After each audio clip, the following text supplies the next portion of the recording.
വചനാഗ്നി വചനാഗ്നി ആത്മാവിൽ അഭിഷേക വചനാഗ്നി വചനാഗ്നി വചനാഗ്നി ആത്മാവിൽ അഭിഷേക വചനാഗ്നി ദേശങ്ങൾ രാജ്യങ്ങൾ ഗോത്രങ്ങൾ വംശങ്ങളെങ്ങും അറിയട്ടെ വചനാഗ്നി ദേശങ്ങൾ രാജ്യങ്ങൾ ഗോത്രങ്ങൾ വംശങ്ങളെങ്ങും പടരട്ടെ വചനാഗ്നി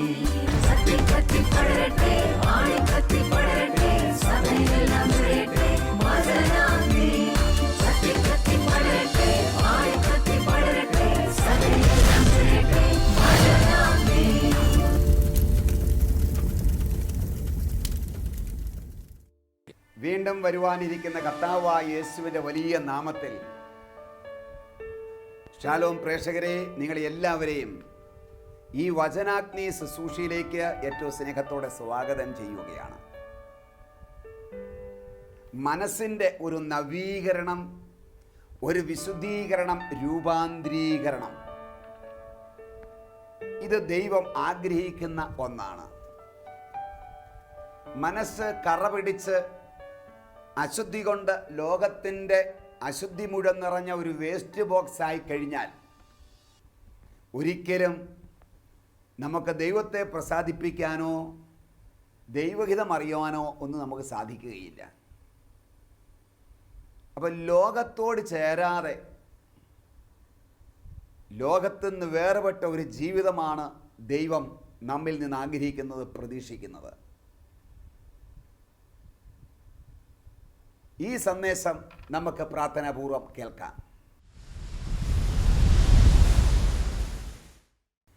ഇന്ന് നമ്മൾ കേൾക്കുന്ന വിഷയം ലോകത്തിന് നിങ്ങൾ അനുരൂപരാകരുത് എന്നുള്ളതാണ്. ലോകത്തിന് അനുരൂപരാകരുത്. ഇന്ന് വന്ന് എത്രമാത്രം ലോകത്തോട് താതാമ്യപ്പെടാമോ, അനുരൂപപ്പെടാമോ, ലോകത്തിൻ്റേതായിത്തീരാമോ അത്രമാത്രം മാക്സിമം ലോകത്തോട് ചേർന്ന് ജീവിക്കുവാൻ ആഗ്രഹിക്കുന്ന വ്യക്തികളാണ് നമ്മുടെ ചുറ്റുപാടുമുള്ളവർ. ലോകത്തോട് അനുരൂപരാകരുത്. റോമാക്കാർക്ക് ലേഖനം 12-ാം അധ്യായം അതിൻ്റെ 1-2 തിരുവചനങ്ങളിൽ ഇങ്ങനെയാണ് വായിക്കുന്നത്: നിങ്ങൾ ഈ ലോകത്തിന് അനുരൂപരാകരുത്, പ്രത്യുത മനസ്സിൻ്റെ നവീകരണം വഴി നിങ്ങൾ രൂപാന്തരപ്പെടുവിൻ. ദൈവഹിതം എന്തെന്നും ശരിയായതെന്തെന്നും പ്രീതികരമായതെന്തെന്നും തിരിച്ചറിയുവാൻ അപ്പോൾ നിങ്ങൾക്ക് സാധിക്കും എന്ന്. ഹല്ലേലൂയ. അപ്പോൾ ഈ ലോകത്തിന് നിങ്ങൾ അനുരൂപരാകരുത് എന്ന് വിശുദ്ധ പൗലോസ്ലീഹ നമ്മളെ ശക്തമായ ഭാഷയിൽ ഓർമ്മപ്പെടുത്തുകയാണ്. ഈ ലോകത്തിന് അനുരൂപരാകാതെ നമുക്ക് ജീവിക്കാൻ സാധിക്കുമോ? സാധിക്കും എന്നാണ് വിശുദ്ധന്മാരെല്ലാം തെളിയിച്ചു തന്നത്. ആദിമ ക്രൈസ്തവരെല്ലാം തെളിയിച്ച് ജീവിതത്തിൽ കാട്ടിത്തന്നു നമുക്ക്. ഈ ലോകത്തിന് നിങ്ങൾ അനുരൂപരാകരുത്. ഈ ലോകത്തോട് ഒരു അറ്റാച്ച്മെൻറ്റ് നമുക്ക് പാടില്ല. ഈ ലോകവുമായിട്ട് ഒരു ബന്ധത്തിലേക്ക് നമ്മൾ കടന്നു വരരുത്. ഈ ലോകത്തെ നമ്മൾ സ്നേഹിക്കരുത്. കണ്ടോ, കർത്താവ് ഒരിക്കൽ പറയുകയാണ്, ലോകത്തെയോ ലോകത്തിലുള്ള വസ്തുക്കളെയോ നിങ്ങൾ സ്നേഹിക്കരുത്. ലോകത്തെയോ ലോകത്തിലുള്ള വസ്തുക്കളെയോ നിങ്ങൾ സ്നേഹിക്കരുത്. അങ്ങനെ സ്നേഹിക്കുന്നവർ എനിക്ക് യോഗ്യരല്ല. അപ്പം ലോകത്തെ സ്നേഹിക്കുക,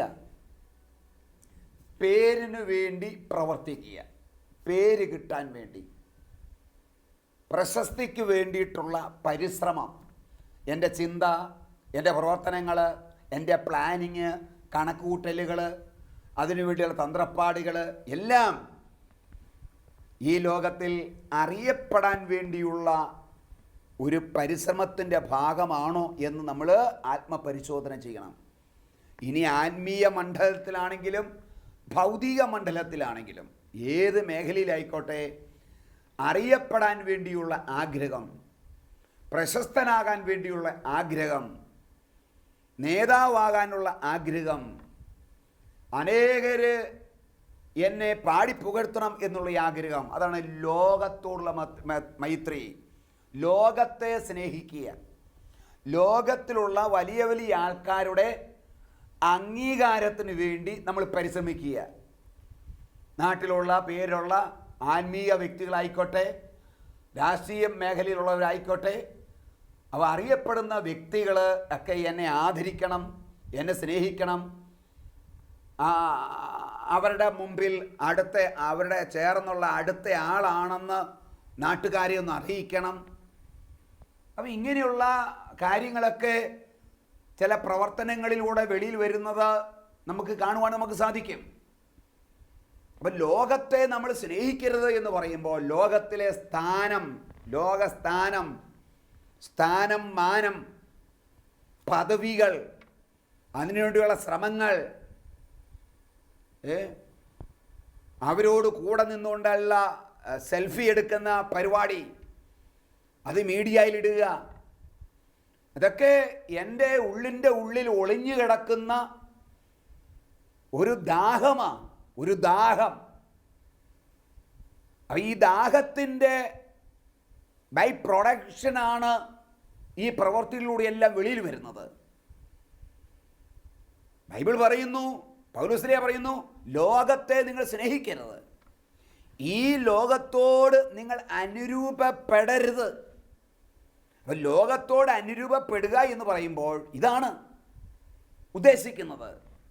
ലോകത്തിൽ ആളാകുവാൻ നമ്മൾ ശ്രമിക്കുക, അതിനുവേണ്ടിയുള്ള പരിശ്രമം നടത്തുക, ലോകത്തിൻ്റെ അധികാര സ്ഥാനങ്ങളിലേക്ക് കടന്നു വരിക. ഇതൊക്കെ ചെയ്യുമ്പോൾ ഇങ്ങനെയുള്ള ഉദ്ദേശ ലക്ഷ്യമുണ്ടോ എന്ന് നമ്മൾ ആത്മപരിശോധന നമ്മൾ ചെയ്യേണ്ടത് ആവശ്യമാണ്. മറ്റൊന്ന്, ലോകത്തിലെ വസ്തുക്കളെ സ്നേഹിക്കുക.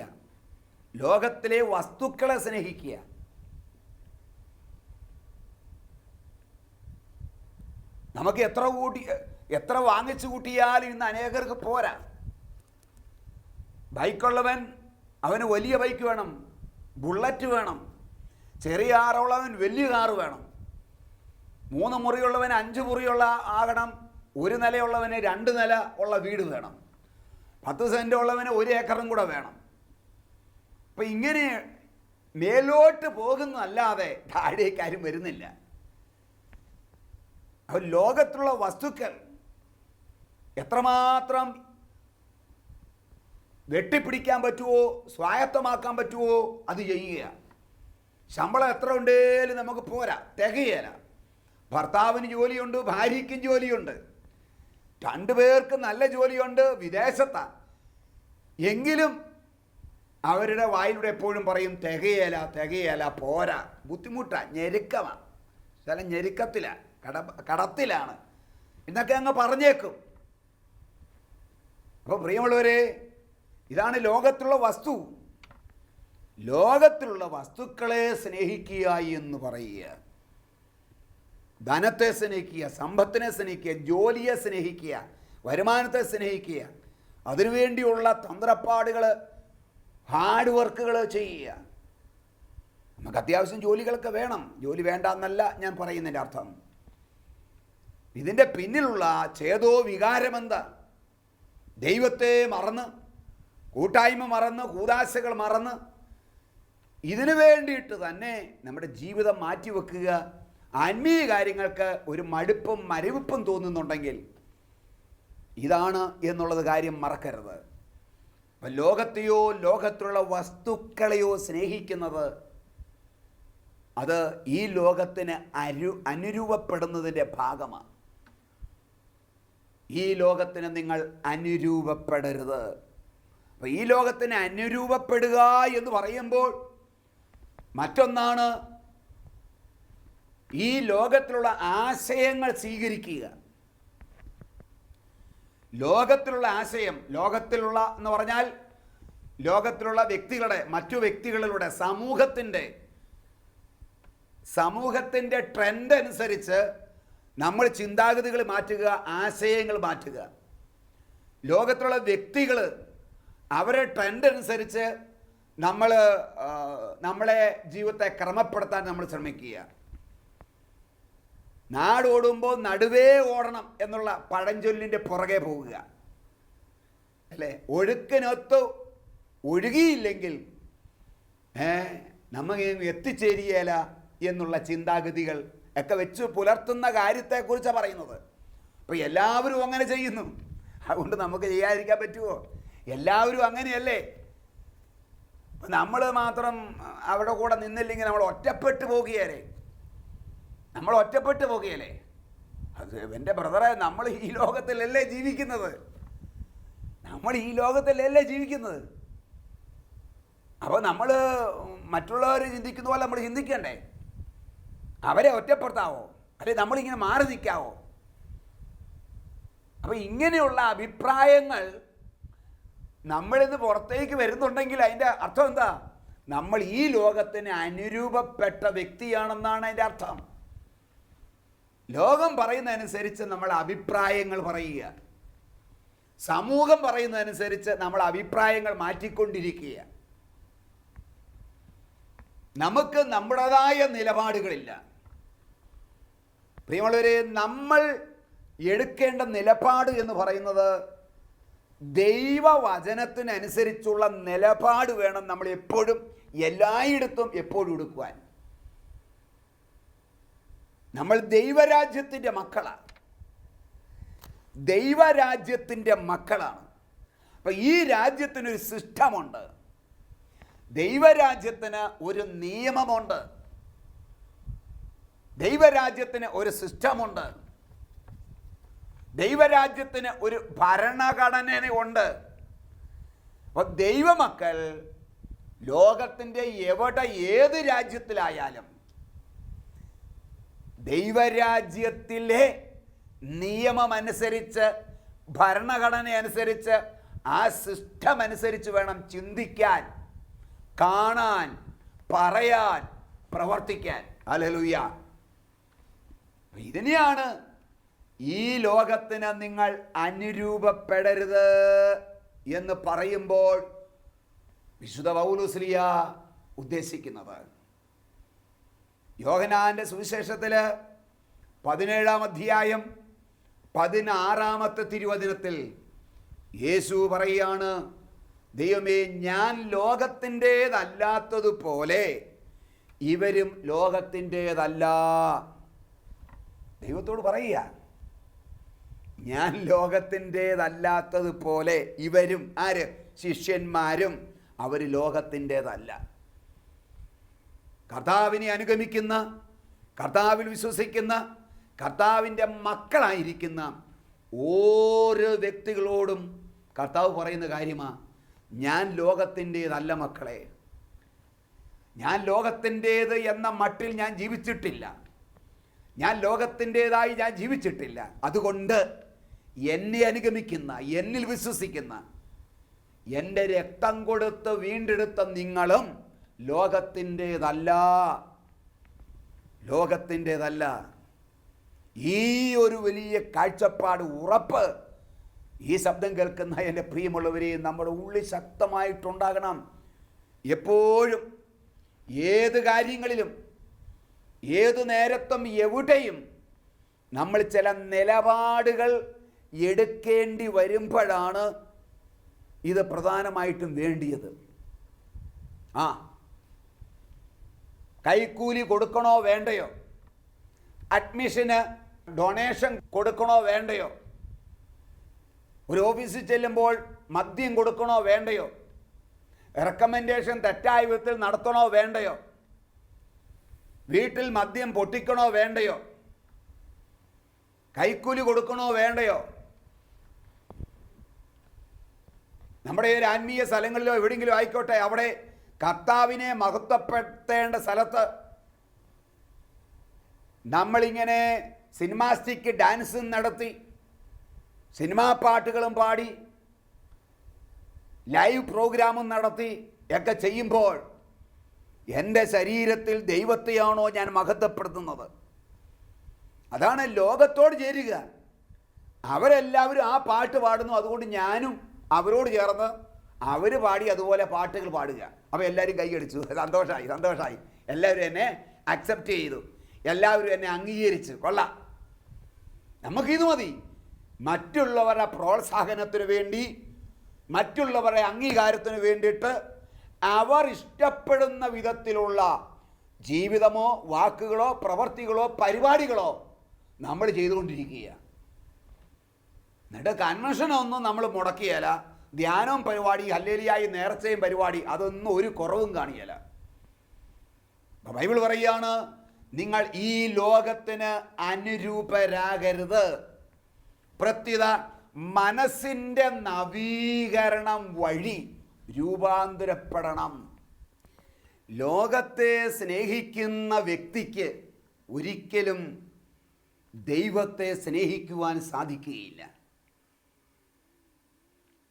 ലോകത്തെ പ്രീതിപ്പെടുത്തുന്ന വ്യക്തിക്ക് ഒരിക്കലും ദൈവത്തെ പ്രീതിപ്പെടുത്താൻ പറ്റുകയില്ല.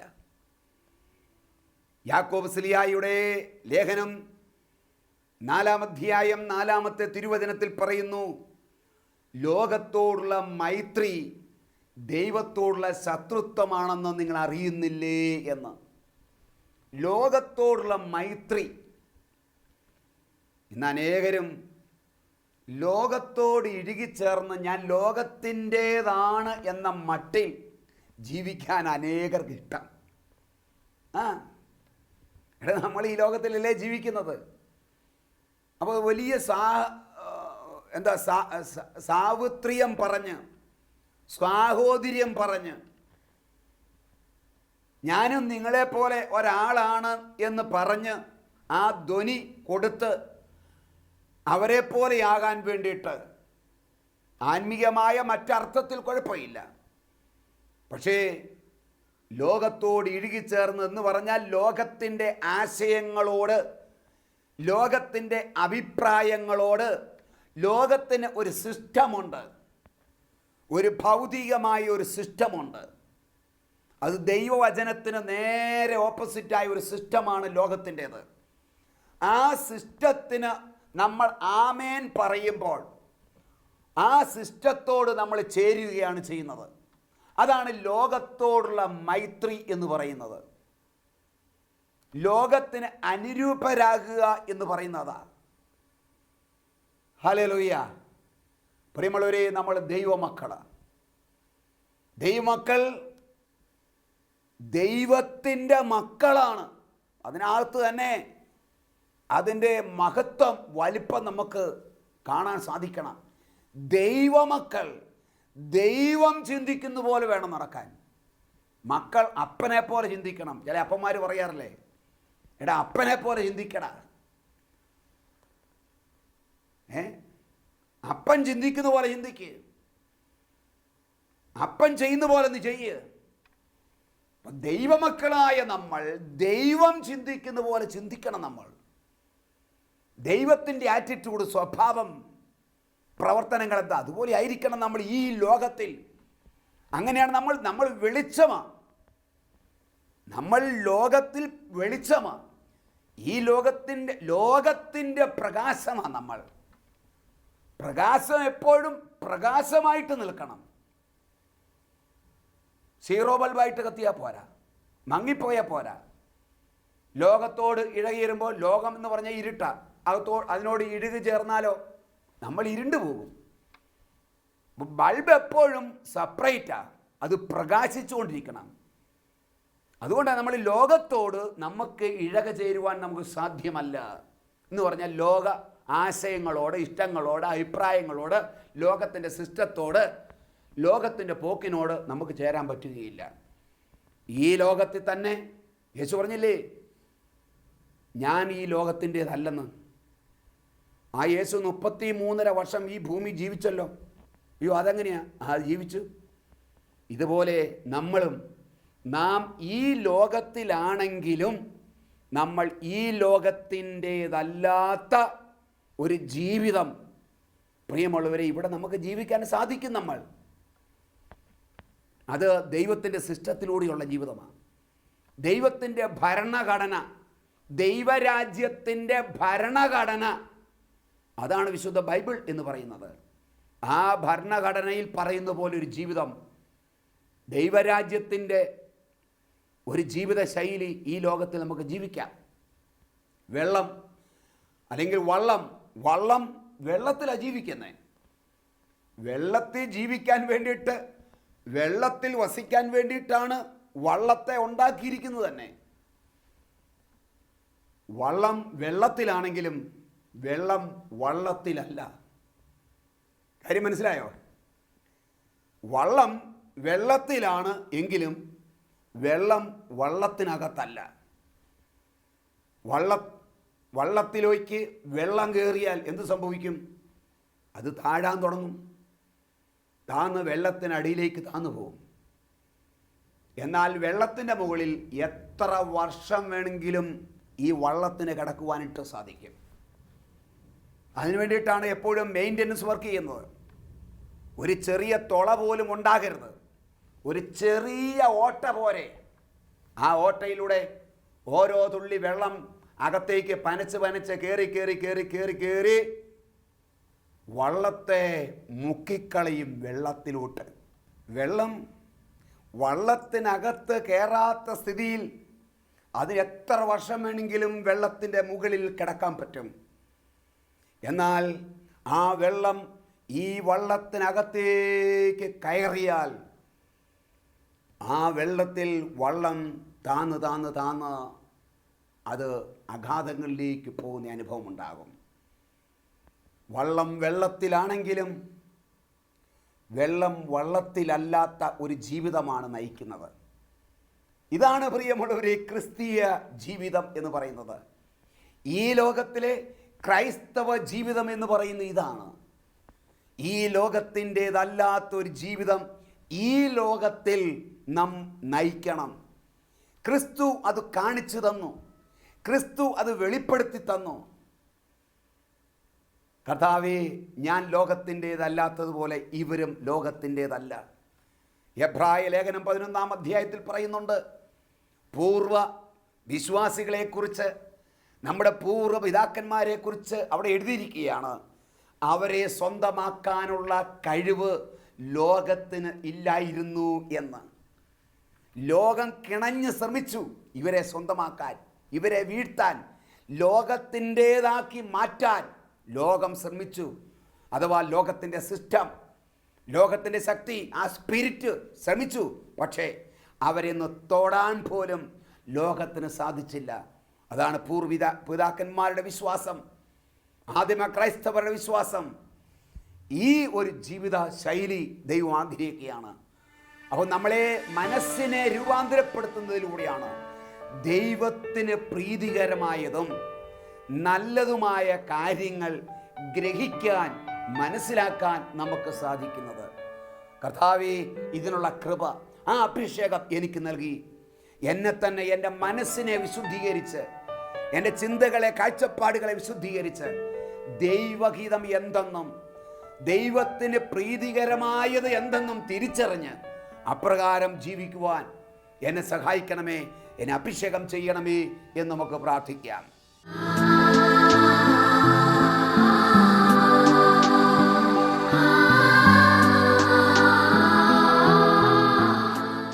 കണ്ണുകളെ അടച്ച് നമ്മുടെ ജീവിതത്തെ ദൈവകരങ്ങളിൽ സമർപ്പിക്കുക.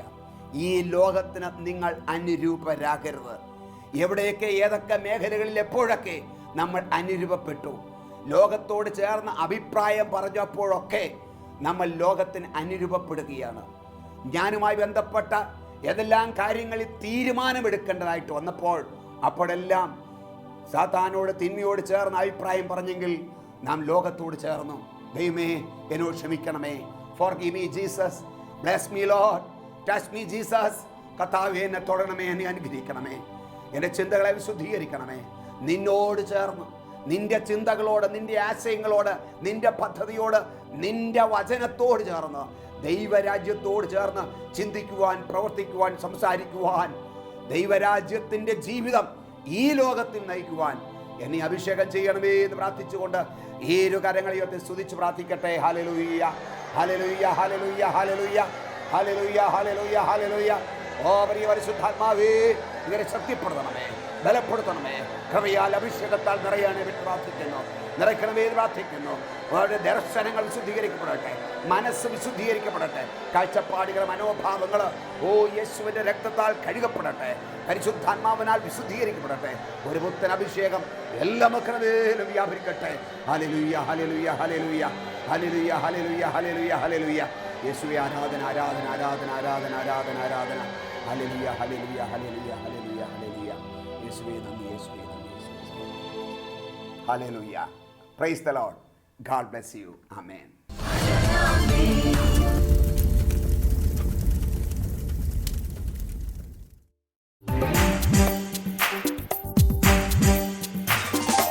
ഓരുമോ നാമെല്ലാം യേശുവിൽ അഭിമാനിച്ചിടാം. ഓരുമോ നാമെല്ലാം യേശുവിൽ അഭിമാനിച്ചിടാം.